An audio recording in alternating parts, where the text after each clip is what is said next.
Lexington local at Russian School of Math. Don't worry, this is going to be in English.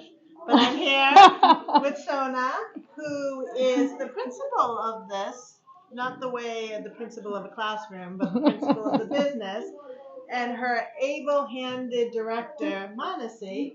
And we're going to talk about Russian School of Math. You can probably hear in the background, this place is loaded with kids right now. There's like 10 classrooms here. 4 o'clock on an afternoon, and all these kids are learning math. Why are they here? Great question. So thank you first of all for being here, Beth. We really appreciate. And we have 12 classrooms full of kids. Just Okay. little number correct. Well, we have been in the community for 10 plus years already, and families come here because not only they value mathematics, I think, but also they see what mathematics can do to the way kids are thinking and developing their character as they grow up. I think what I am very proud of here as an RSM parent, teacher, and the principal is that in our classroom we emphasize using mathematics, using math as a tool to developing mathematical mindset. Okay. And what mathematical mindset is more is teaching students mental flexibility, abstract thinking, problem solving, teaching them not to veer away from a challenge, from unknown. So this is why they are here. Okay. All right. That sounds better than just plain math, right? Much better, believe me. So how old? How old are the kids that are here? So we start 4 years old, Wow, and we okay. go all the way until high school. All right. All right. So what's the secret to Russian School of Math? So Is there, Rush you don't have to tell us the secret. if you don't want. secret, I will tell you why Russian School of Math, Okay. and I guess you will understand what the secret behind Okay. behind that is, right? So many people wonder why Russian Math, where is the name coming from? Mm-hmm. And so I want everyone to know that Russian School of Math and Russian Math is approach to mathematics Mm-hmm. using curriculum and methodology that was developed in Soviet Union, which was one of the things that Soviet did really well was investing in math education, science education, and all the magnet schools that have been doing amazing jobs. So we adapted actually that curriculum and methodology into US classrooms. Okay. So, did you have Russian math? Did you grow up here, or did you grow up there, or? I am Armenian, so I come from Okay. Armenia, and our education system was the same as the Okay, Soviet so and you Russian. have this I have math. had, yes. All right, so it's in there. And many of our teachers actually are coming from similar backgrounds, Okay. and we have in our Newton location, where our headquarters is, we have big curriculum development team, everyone coming from similar background of learning math in a way that we are teaching right now in our classroom. And as I said before, it is more about using mathematics as a tool to develop students understanding of what is happening not only in mathematics but in life, in other subjects. So we want them to look at the problem that they never seen before and don't fear away, but break it into pieces, pull out information from different areas of their knowledge, and craft solution to something very new to them. In fact, Manasi can maybe tell you the experience when we have new students in the classroom and continuing students, and we give a problem that we never seen. What happens? Yeah, so I mean, for new students, they're like, I don't know, they kind of get stifled, they get frustrated, they don't know what to do. But for our current students, they'll immediately start breaking it down. Like, we had this really wonderful event, a math battle, with our fifth grade honor students, and they got all of these like really completely random problems, and they were able to solve it in seconds. Where their parents, they were battling against their parents, like, are you smarter than a fifth grader type thing? And their parents were still trying to work through what the problem was, and their kids had solved it already. So it really teaches them to break down problems, understand them critically, and be able to apply patterns to new things that they see, so that all of our stuff is like, nothing is ever completely brand new. It's always building on what they have learned before. And they learn that skill set, that if they see something new, they're not going to automatically think, oh, this is something completely new, I've never seen it before. They'll see, how does this relate to something that I have learned about before? Even something as complex as calculus starts with slope, which is taught much earlier. So that's the type of mindset that we want to build in these students, that math is not a completely brand new thing. It's all of it relates to things that you actually know and interact with every day. That's pretty cool. This is like change of mindset from I don't know to let me try to figure it out. So this is what we are very proud to do Yeah. day in day out in our classrooms. Nice. So do you think that you can have a kid here who doesn't think they're good at math? There are those kids who are like, oh, I just can't do math. Mhm. Like, what happens when they get here? Do they come here?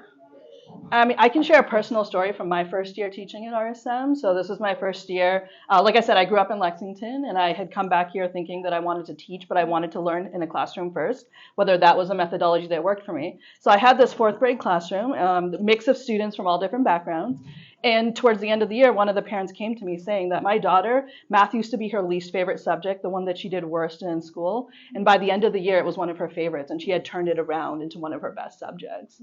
So we are able to really turn it around, because I think one of the things is like one thing is we're never only doing one thing in the class. Sometimes students get bored if they're just repetitively doing the exact same thing. Right. We always have a mix, right? We do different concepts, different problems to do it.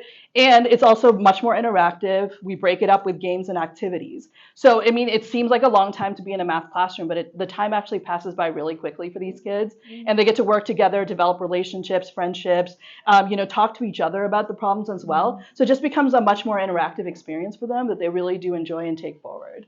And I want to add that we offer 3 different level classes for each grade level. So if a fourth grader comes to us, we are going to evaluate them to understand what level is going to be best for them. We have accelerated, advanced, honors, which is divided not only based on their knowledge level and the difficulty level of the curriculum, but also the structure of the class and the needs of the students. While, for example, in our accelerated level class, we have more guidance, more hand-holding, more one-on-one work, because those are the kids who come, they don't like math or they are struggling in school, so they need different approach.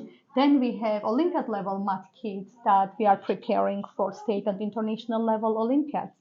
So I know that in the community, people think that only strong students are coming to RSM. That's not the case. It might be because we have been always talking, and we are very proud of our students who are doing really well, taking different first places, gold medals, and silver medals on different international and national math competitions. But we are that much proud also of the students who are coming who hate math and they end up loving it. In fact, I myself love teaching in the classroom when I see students are struggling, and then by the end of the year, it's their favorite subject because they understand the concept. And actually, I want to show you maybe a few examples for you to see how the student coming to RSM when they don't know the concept, when they are struggling because they have been given maybe the formulas to memorize, maybe the approach didn't work out for them well, and suddenly they see the beauty of mathematics because they understand the concept, because we are trying to teach the concept rather than just giving them the rules. So for example, the distributive property is well-known property that starts from elementary school. We teach this in second grade and it goes all the way to high school. And even in high school, many times students will make mistake missing to actually write a plus b times c equals ac plus b instead of c, right? Why? Because they don't understand where it is coming from, how it works the way it does. And as soon as students understand the origin and students are able to derive the concept themselves, they will never forget it. I tell my students all the time, even if you forget, don't worry, I don't remember all the formulas. You just need to know how to derive it. And so one of the ways we explain the distributive property is using the area, geometric proof, right? So we give them a rectangle and we say, okay, you have rectangle with A, B, C, all of those sides. So how can I find the area of this big rectangle, right? So one of the ways is to find the big side, which is what? A plus B. We have stickers for you. Stickers, Manasi. So what is the area of the big rectangle? So it's C times A plus B. Excellent. Okay. Do you think there is another way we could have find the area of the big one? Do you notice that we have 2 different rectangles so here? C times A Aha. and B times C. Excellent. And then And then you put it together. Excellent. You just proved the distributive property. I'm gonna get a sticker. On the Yes, way out, we'll absolutely. give you. Oh, there you go. Okay, smiley face for you. Thank you. I have the sticker. So you can see this is like pretty high level actually concept that many times in public or private schools you might see later in middle school. But when you use the algebra to teach the concept, to teach the pattern to the elementary school students, you are able to use that and develop their abstract thinking rather than just teaching them the concept, because mathematics is again tool to teach mathematical mindset. So do kids come here for like semesters? Like how does it work for the actual school? Do they come for the school year? Do they come for...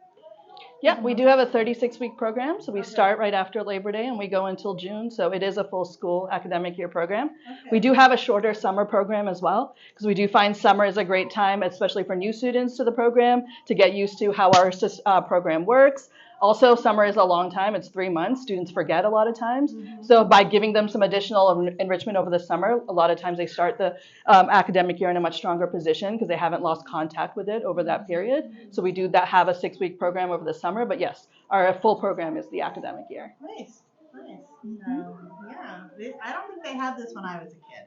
I'm pretty sure they didn't. All these Well, awesome math. right now we are in many schools, many actually districts. We have 70 plus locations at RSM, Wow. 65,000 students. So just Wow. search and find us. And you were saying you have, like, how many students do you have here now? So we have over 1,600 students in Lexington location. Wow, that's like practically all the kids that live in Lexington. Not all of them, but many of them. Nice, good for you. But certainly all of the kids who are doing really well on math competitions. Last year alone, we had over 146 to be exact. We had gold, silver, and bronze medal winners on different math competitions out of the Amazing, 1,600. right? You must be proud. They are very proud of the hard work they do, because as you could see, they are coming here after work. Some of them come here weekends, 9 a.m., 8 a.m. They stay here 2 hours to up to 4 hours, depending on the grade level.